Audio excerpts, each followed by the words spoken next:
Hello friends, welcome to accounts app Gyan channel. आज का मेरा टॉपिक है डेली कैश कलेक्शन रिपोर्ट।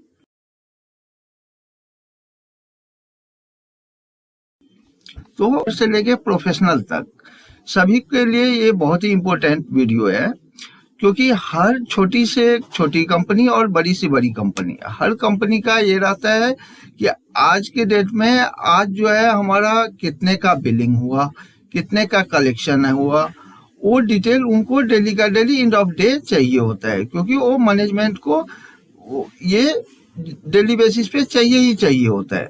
अब उसमें ये होता है कि आज हमारा टोटल बिलिंग कितना हुआ, आज हमारा अगर पेमेंट आया तो कितना पेमेंट आया है, उसमें कितना कैश में आया, कितना क्रेडिट में गया, कितना डिजिटल पेमेंट के थ्रू आया, और डिजिटल पेमेंट में भी है यूपीआई के थ्रू कितना आया, क्रेडिट कार्ड के थ्रू कितना आया। ये सारी चीज उनको एक डाटा डेली का end of day daily collection का रिपोर्ट चाहिए होता है। तो वो चीज हम कैसे बनाए, इसी चीज को आज मैं इस वीडियो में आपको बताएंगे। तो आगे बढ़ने से पहले अकाउंट्स ऐप ज्ञान चैनल को सब्सक्राइब कर लें, जिससे सारे लेटेस्ट वीडियो ऑटोमेटिक आपको मिलते रहे। तो चलिए स्टार्ट करते हैं।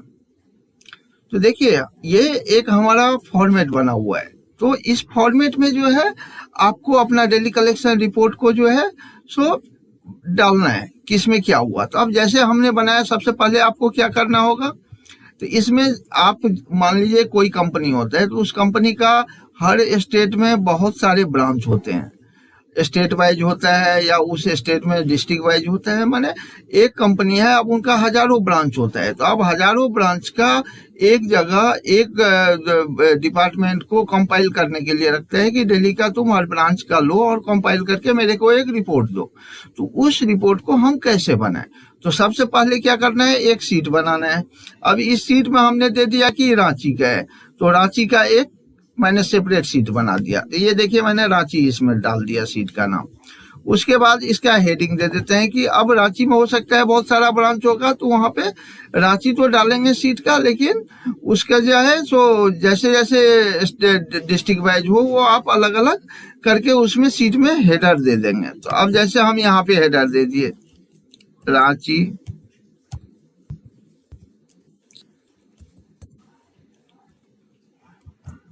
One plus centre.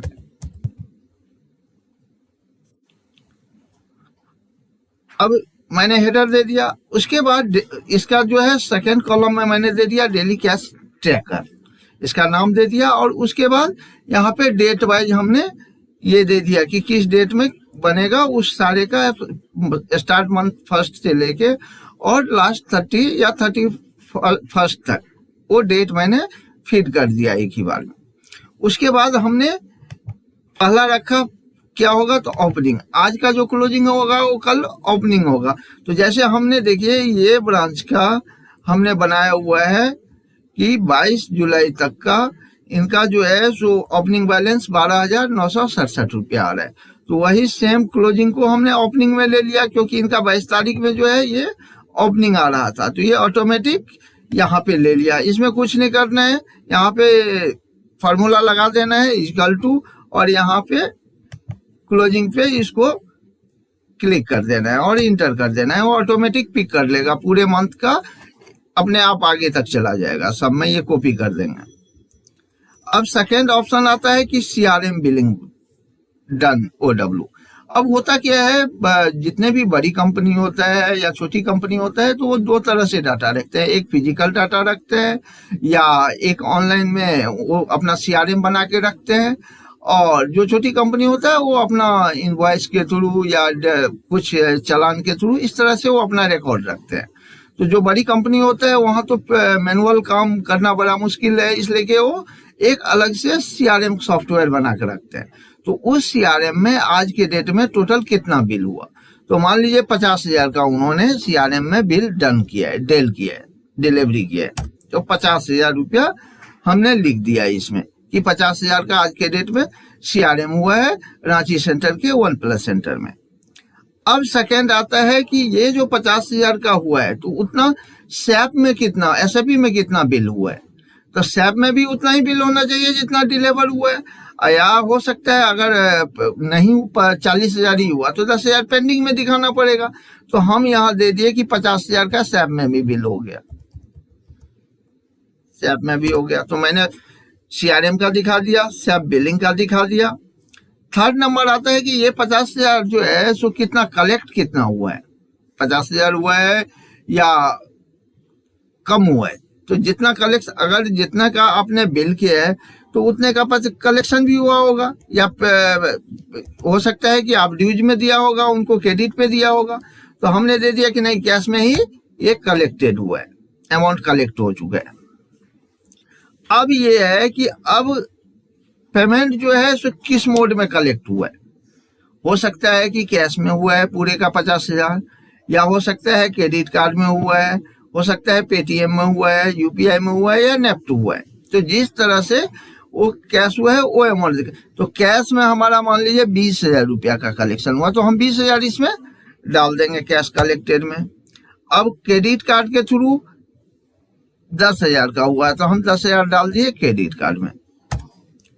फिर नेक्स्ट एसोसीरीज से, अगर एसोसीरीज का कुछ सेल अलग से हुआ है तो वो अमाउंट यहाँ पे दिखा सकते हैं आप।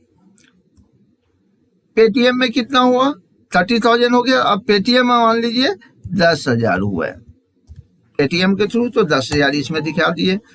फिर जो है यूपीआई के थ्रू कितना हुआ है, तो 5,000 रुपया हुआ है,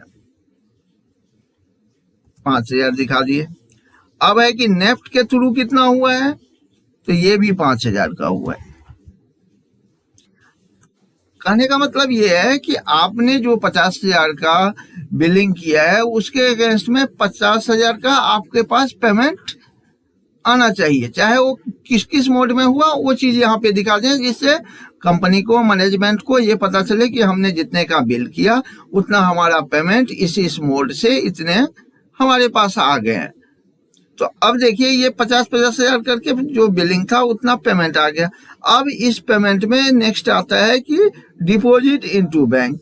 अब जो ये 50,000 आया ये बैंक में जमा हुआ कि नहीं, या कितना जमा हुआ है वो अमाउंट, तो जो एक्चुअल अमाउंट जमा हुआ है वही आपको लिखना है। तो जितना 50,000 आ गया तो इसमें देखिए जो यूपीआई है, पेटीएम है, नेफ्ट है, ये उसके बाद क्रेडिट कार्ड है, ये तो ऑटोमेटिक कंपनी अकाउंट में अपने आप जमा हो गया, ये तो ऑलरेडी क्रेडिट हो चुका है।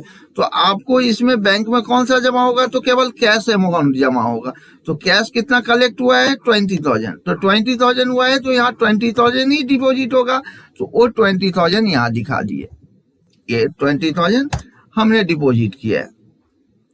अब यहाँ पे जो फॉर्मूला है एक बार आपको सेट करना है, फिर अपने आप उसी को कॉपी पेस्ट कर देंगे लास्ट मंथ के डेट तक, तो वो अपने आप कॉपी कैलकुलेट करते रहेंगे। तो जैसे हमने इक्वल टू दिया, तो सबसे पहले आपका बेस क्या है, तो आपका सीआरएम है, सीआरएम से सैप में बिलिंग कर रहे हैं, क्योंकि सेम अमाउंट आपको सैप में भी होना चाहिए और सीआरएम में भी होना चाहिए। तो यहाँ पे इक्वल टू देके सीआरएम का ले लिया बिलिंग वैल्यू प्लस पहले से अमाउंट आपका ओपनिंग कितना पड़ा हुआ है वो अमाउंट को प्लस करेंगे। अब नेक्स्ट माइनस आपके अकाउंट में ऑलरेडी क्रेडिट कितना कितना हो चुका है, तो जैसे credit card 20,000 minus Paytm minus UPI minus NEFT minus bank deposit inter. अब देखिए इतना होने के बाद तो आपके पास अब क्लोजिंग क्या बच गया, 2,967 रुपये, क्योंकि ये जितने अमाउंट थे 50,000 और प्लस ये देखिए टोटल अमाउंट 62,967 का था, जिसमें से सारे पैसे कंपनी के अकाउंट में जमा हो गए और उस सेंटर या उस ब्रांच के पास में अमाउंट क्या क्लोजिंग बैलेंस बच गया 2,967। अब ये 2,967 देखिए ऑटोमेटिक नेक्स्ट डे में ये ओपनिंग बन गया क्लोजिंग। अब यहां तक तो कंपनी को पता चल गया सब कुछ।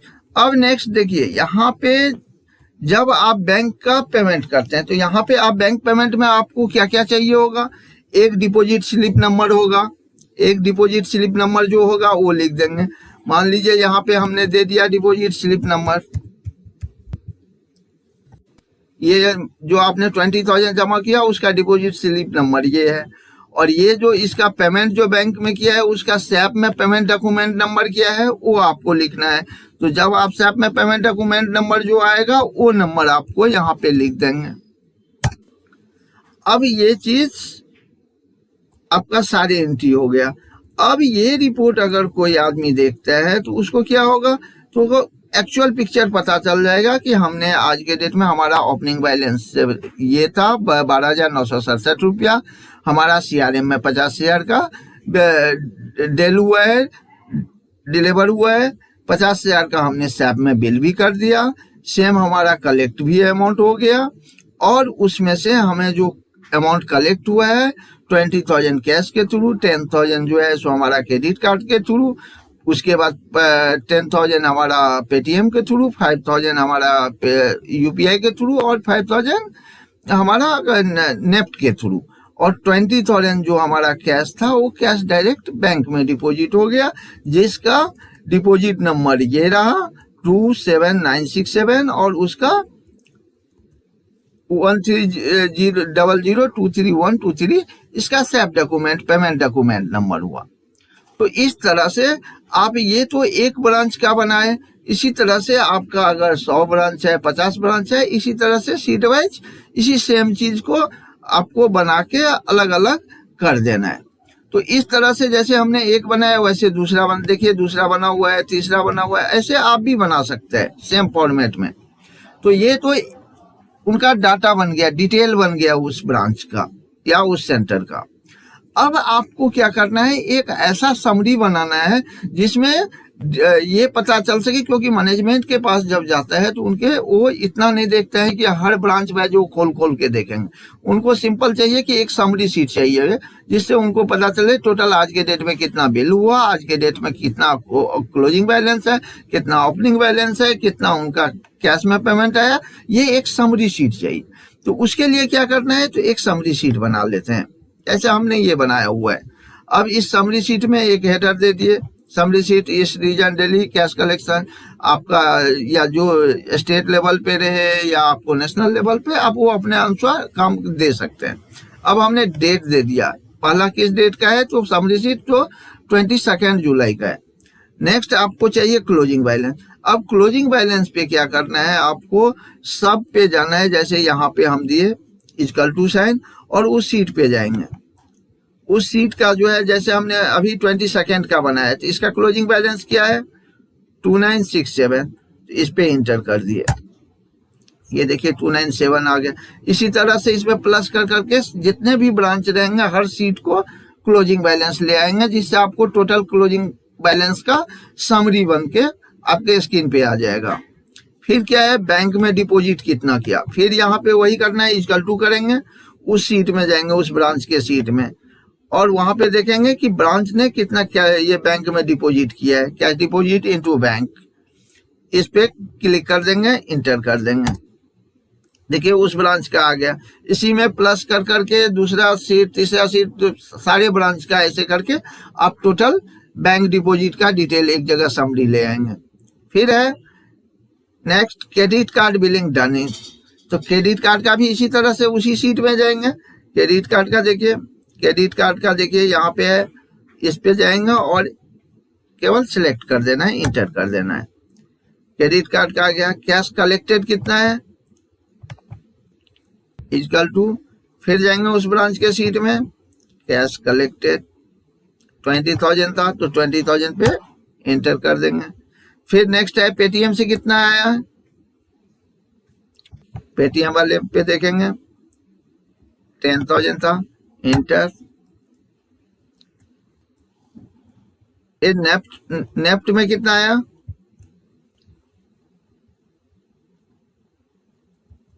ये यूपीआई, पेटीएम के बाद यूपीआई, तो यूपीआई पे इसका 2 देंगे, फिर जाएंगे यूपीआई वाले पे 5,000 है, इंटर कर देंगे।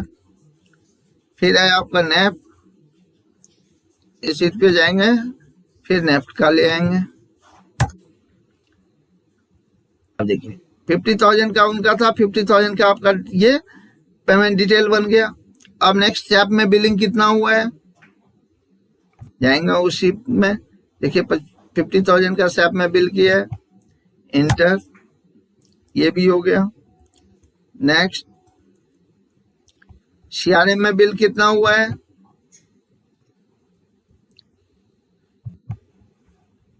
सीआरएम पे सिलेक्ट करके इंटर करेंगे, सीआरएम का हो गया। अगर एसओ सीरीज में कुछ रहेगा बिलिंग तो वहां पे एसओ सीरीज में देखेंगे कि बिल है कुछ किया हुआ नहीं है, बस 0 कर देंगे।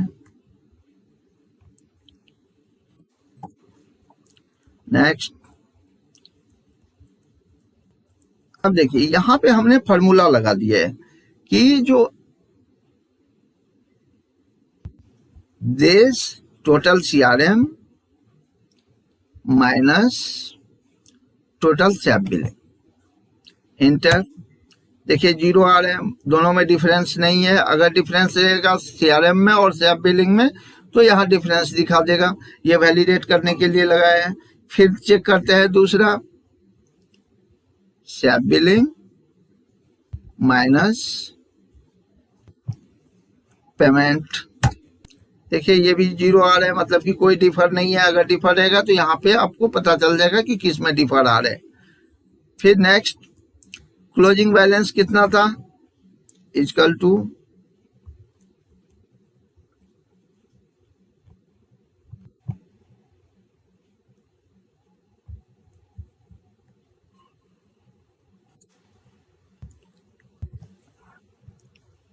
फिर जाएंगे शीट पे,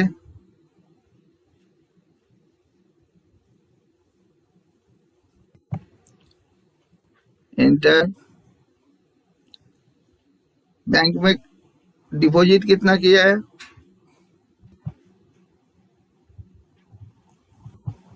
20,000।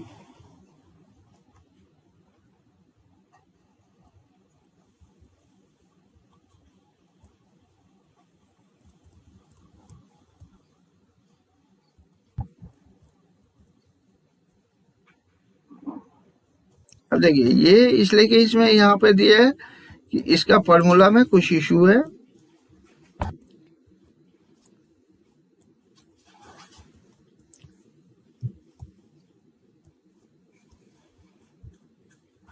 यहाँ पे फॉर्मूला देख लेंगे कि फॉर्मूला में अगर अमाउंट ये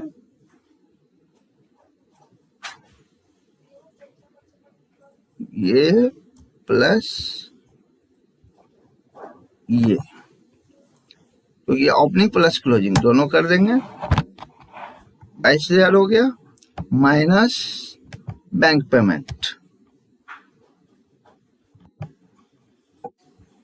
लास्ट में इनका क्या हो गया, इस ब्रांच का 2967 का क्लोजिंग बैलेंस था, यहां भी देखिए वही सेम क्लोजिंग बैलेंस है 2967, और इसका भी समरी का वही है। अब इसी तरह से आप क्या करेंगे, तो जितने भी ब्रांच है सबको सब प्लस प्लस कर करके हर चीज ले आएंगे, जिससे क्या होगा एक्चुअल। अब कोई भी अगर मैनेजमेंट का कोई सीनियर बंदा देखता है तो वो 1 मिनट में देख लेंगे क्लोजिंग बैलेंस ये है, कैश डिपॉजिट ये है, और उनको सारे समरी एक ही शीट में मिल जाएगा। और अगर उनको डिटेल देखना है तो सारे डिटेल सारे शीट में अवेलेबल है। तो इस तरह से आप आसानी से एक्चुअल डाटा मैनेजमेंट को या रिस्पॉन्सिबल पर्सन जो भी सीनियर होंगे या जो ब्रांच होंगे या प्रोपराइटर होंगे उनको आप आसानी से बना के डेली बेस पर दे सकते हैं, जिससे उस ब्रांच का उस कंपनी का पूरे के पूरे बिलिंग प्लस पेमेंट सारे चीज पे कंट्रोलिंग रहेगा, कंप्लीट कंट्रोलिंग रहेगा, और कोई एक पैसे का इधर उधर नहीं कर सकता। अगर करेंगे तो तुरंत पकड़ में आ जाएंगे कि कितने का उसने प्रॉब्लम घपला किया है या गलत काम किए हैं। तो आज का वीडियो अब हम यहीं पे एंड करते हैं, फिर मिलते हैं नेक्स्ट वीडियो में नया टॉपिक के साथ में। Thank you.